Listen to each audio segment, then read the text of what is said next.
What do y'all think?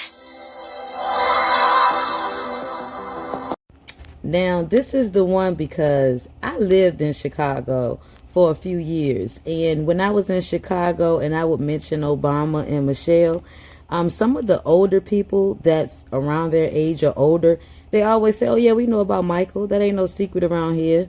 Yeah, we know Michael is a he, or we knew that was Michael before. Oh, yeah, his mama got him changed over when he was young. So it's like, it's no secret to some people. And they say that they did this when he was young. So I've seen the media try to put out pictures of Michelle when she was younger. Now, one thing about it, two things for sure. For all y'all about to talk about the sisters, I am an Asiatic woman. I am a sister, and I protect us. However, I don't know. When I was in Chicago, this is just what the people said. I don't know. I'm trying to find out like y'all.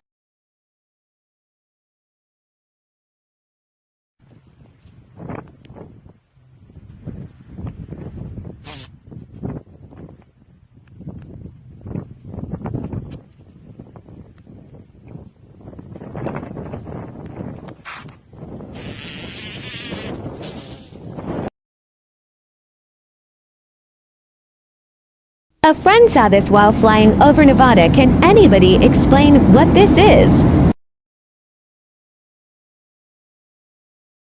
I think Left Eye's death is one of the eeriest deaths for the fact that there's a whole documentary leading up to her death. And she had said that she felt like she was going to die. There was actually a little kid that had passed away with like the same last name as hers. And she said she believed that like that was meant for her. And like she went out to Honduras to go study Dr. Sebi.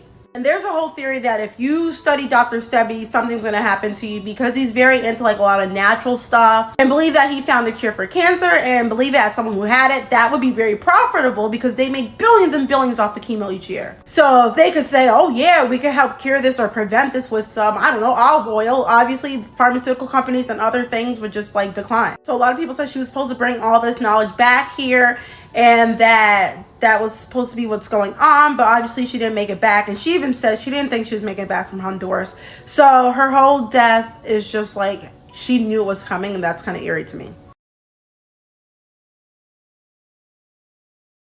If you could watch all three of these Netflix documentaries and not worry about the world we're living in, something's wrong with you. First, we have The Devil We Know. Basically, it's about 3M and those Teflon pans poisoning the entire earth. I mean, like, everyone has this chemical in their body now, and it causes cancer and all these other crazy things. It's insane. They basically poisoned an entire town. Next up, my personal favorite, Seaspiracy. Basically, it talks about how those little plastic paper straws do no difference at all in the ocean, and these nets that they use in the ocean, when they get a hole in them that can be as big as 7 jumbo jets, I didn't know that, they just drop them in the ocean. They literally make up 48% of the trash in the ocean, and they're specifically designed to kill the fish. And last but not least, this is what the hell. Basically, the pharmaceutical company and the meatpacking company are in the bed together, and they give kickbacks to the government. It's crazy. Station has taken an unexpected turn. The astronauts doing the spacewalks will now be wearing snorkels after the last astronaut who performed the spacewalk nearly drowned when his helmet filled with water. Let's get to... But just my gut inside me said, that's my dive buddy, and I should be with my dive buddy. That's my dive buddy, and I should be with my dive buddy. But the last spacewalk ended with Italian astronaut Luca Parmitano nearly drowning in his helmet after it started filling with water. Water is in his eyes now, and it seems to be increasing. Fellow astronauts quickly pulled him back into the station. When they did, water poured from the helmet.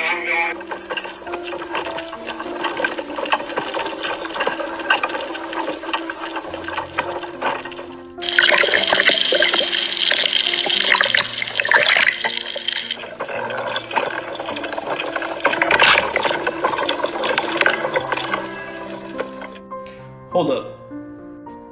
What's that? Oh, cool. A green screen. So much cap. So much.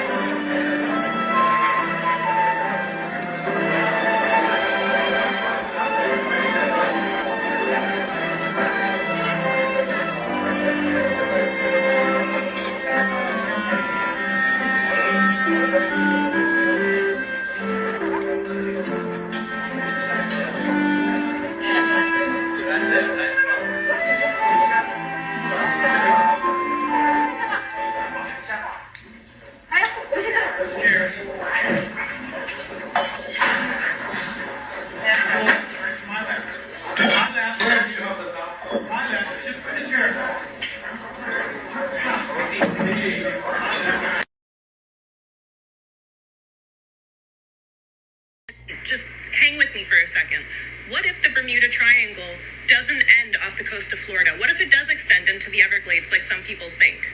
And we're just told that it's off the coast because otherwise it could create panic. Guys, that was all I needed to hear. They lied to us. Now, I am not a huge conspiracy theorist, but I do live in Florida, and the fact that I did not know that the Bermuda Triangle supposedly ends right off the coast of Miami shook me. And I also genuinely don't believe that I'm smart enough to have come up with this theory and be like the first person to ever present this. So let me know if it has been said before, but hear me out. This is a map of like the other side of Florida, Gulf of Mexico. Not much to see here, except this here is Dry Tortugas National Park. The Everglades are also a national park. And after going down the rabbit hole of this person's almost entire account, I have officially come to the conclusion that national parks are sketchy and that the government knows something about them that we just do not know. If you're interested in like the other national parks, missing persons cases, and the caves that they're built on top of and stuff, their account is super informative and interesting. I was there forever, but we're here to talk about the Everglades. So my main theory is that the Bermuda Triangle does not end off of the east coast of Florida in Miami like how this one says, but it ends off of the west coast of Florida in Dry Tortugas National Park, and it would be almost the exact same angle up to Bermuda. I'm not a scientist, again this was hand-drawn, but like just looking straight at it you can see that the angle is fairly similar, and if it did in fact end/start over here in Dry Tortugas, this angle would include the Florida Everglades as part of the Bermuda Triangle. So just for a little further clarification and to be a little bit more exact, I guess, I went to my maps and typed in Tortuga National Park, which is where that green tree is, the circle, and then Bermuda, which is where that red pin is, and then I overlaid the picture that I've been using of the Bermuda Triangle over top of it. And I made sure first that Florida was the exact same size, so you can't really see, you know, that part of it, but Florida was the exact same size, so this should be the correct angle and measurements and everything. And I just scooted the picture over to make the Bermuda Triangle end or begin over at Tortugas, and you can see that the angle would end almost exactly in Bermuda, just like before. So does the Bermuda Triangle include the Florida Everglades? Did they lie to us so that we wouldn't freak out? I live in Tampa.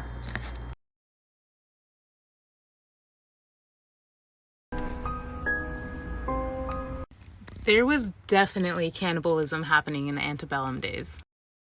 I recommend people checking out this book, The Delectable Negro. I shouldn't have done the chef kiss, but there's a part in the book that talks about the transatlantic slave trade and how white men on the ship would eat the black men on board. They would spend months out at sea and they would overpack the ship with enslaved people, knowing that they would lose cargo. Food had to be rationed, and sometimes they would get hungry enough to eat their cargo. The rumor of cannibalism was kind of quickly dismissed because America had to keep this image that they were a civilized society with all their guns and colonization. So yeah, white people did eat black people, and they try to hide that part of history, just like they threw our babies to the gators, or they had breeding farms all throughout the South. This teacher was threatened by the military to keep his mouth shut about a UFO that he saw, along with 200 other students. On April 6, 1966, in Melbourne, Australia, in an ordinary suburban school, a science teacher by the name of Andrew Greenwood was one of the many people who witnessed a UFO. It was around lunchtime, and students and staff went outside for their usual midday recess activities. Little did they know that at this very moment, they'd get themselves in a little bit of a sitch, especially teachers and staff.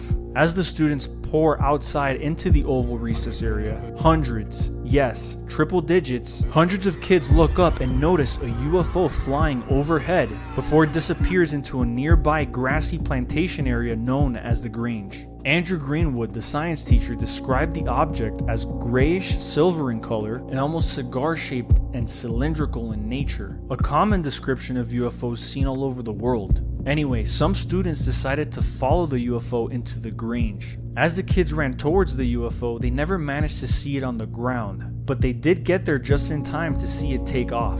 They ran over to where the UFO landed, and to their surprise, there was a mark on the ground with a circular imprint on the grass, which was about knee-high in that area. Soon after the object took off, many students and staff saw the UFO being chased by military aircraft.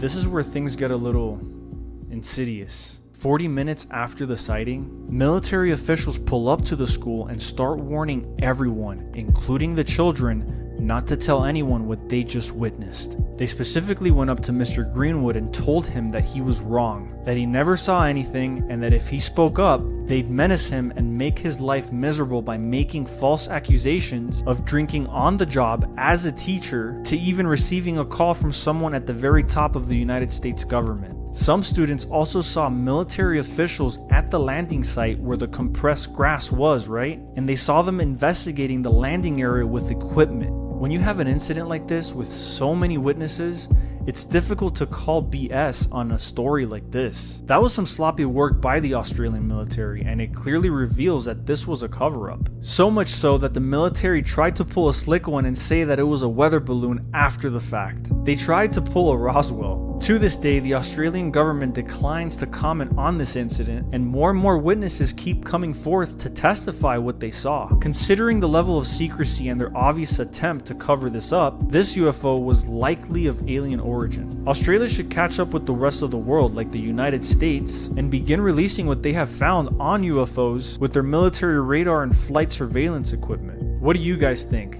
Do you honestly think that over 200 children and teachers would lie just for clout? Drop it in the comments, and as always, keep it adrenalous.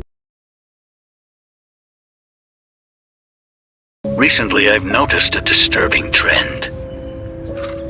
Every morning I walk this road and pick up any debris. Lately, I found an abnormal amount of nails and screws. At first, I really didn't think much of it. But every day there's more and more of them.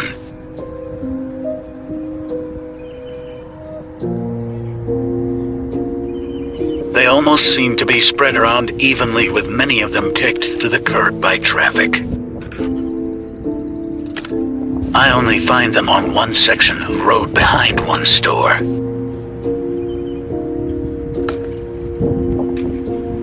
Makes one wonder.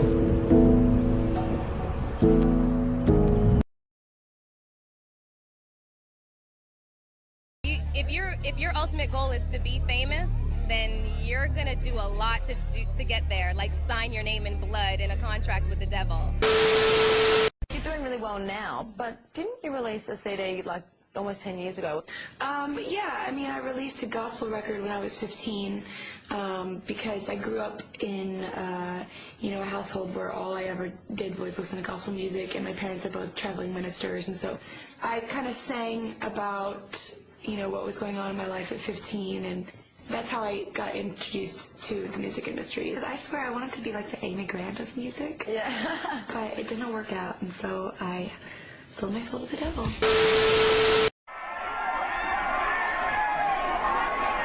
I sold my soul to the devil. I know it's a crappy deal. Lisa came with a few toys like a Happy Meal.